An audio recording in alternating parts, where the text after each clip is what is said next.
Hello everyone. சின்ன திரையில இருந்து பெரிய திரைக்கு வந்து தனக்குன்னு ஒரு பெயரை உருவாக்கி கொண்டாங்க. தொடர்ந்து வித்தியாசமான கதைகளா தேர்வு செஞ்சு ரசிகர்கள் மட்டுமல்ல பிரபலங்களின் கவனத்தையும் ஈர்த்திருக்காங்க. அவங்கதான் நடிகர் கவின். இந்த நிலையில்தான் நயன்தாராவுடன் இருக்கும் புகைப்படத்தை சமூக வலைத்தளங்கள்ல வந்து வெளியிட்டு ஹாய் அப்படின்னு சொல்லிட்டு இருக்காங்க. அவர் விஷ்ணு இடவுடன் படத்தில் நயன்தாராவுக்கு ஜோடியா நடிப்பதை தான் இப்படி தெரிவிச்சிருக்காங்க. ஆனா இந்த புகைப்படத்தை பார்த்த ரசிகர்கள் நயன்தாராவை விமர்சித்து வந்துட்டு இருக்காங்க. அது என்ன அப்படின்னு பாத்தீங்கன்னா, சின்ன பையன் கூட போய ஜோடியா நடிப்பது என நயன்தாராவை விமர்சிக்கிறாங்க. ஆனால் கவின் ரசிகர்களோ சந்தோஷத்தின் உச்சத்தில் இருக்காங்க. கவினை கலக்குங்க அப்படின்னு வாழ்த்திட்டு இருக்காங்க. ஏன் அப்படின்னு பாத்தீங்கன்னா, எங்க Kavin lady super star Nayanthara உடன் ஜோடியா என அவரின் ரசிகர்கள் பெருமையா பேசிட்டு வந்துட்டு இருக்காங்க. சரி, விஷயத்துக்கு வருவோம். கோலிவுட்டில் வளர்ந்து வரும் நடிகராக தான் உள்ளார் கவின். இந்த நிலையில் அவருக்கு ஜோடியாக நடிக்கிறார் நயன்தாரா. லேடி சூப்பர் ஸ்டாருக்கு ஜோடியாக நடிக்க வேண்டும் என பல நடிகர்களுக்கும் ஆசை உண்டு. ஆனால் அனைவரின் ஆசையும் நிறைவேறி விடுவது இல்லை. கோலிவுட்டுக்கு வந்து சில படங்கள் நடித்த நிலையில் நயன்தாராவுக்கு ஜோடியாக நடிக்கிறார் கவின். கவினுக்கு இந்த வாய்ப்பு முன்கூட்டியே கிடைத்தது.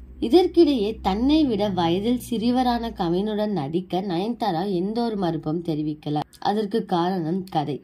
அவருக்கு முக்கியமே கதையும் கதாபாத்திரம் தான். கவினுக்கு ஜோடியா நடிக்குமாறு விஷ்ணுவிடவுடன் கேட்டதும் சந்தோஷமாக சரி அப்படின்னு சொல்லியிருக்காங்க. இதே மாதிரி லேட்டஸ்ட் சினிமா நியூஸ் அப்டேட்க்கு இந்த சேனலை சப்ஸ்கிரைப் பண்ணிக்கோங்க.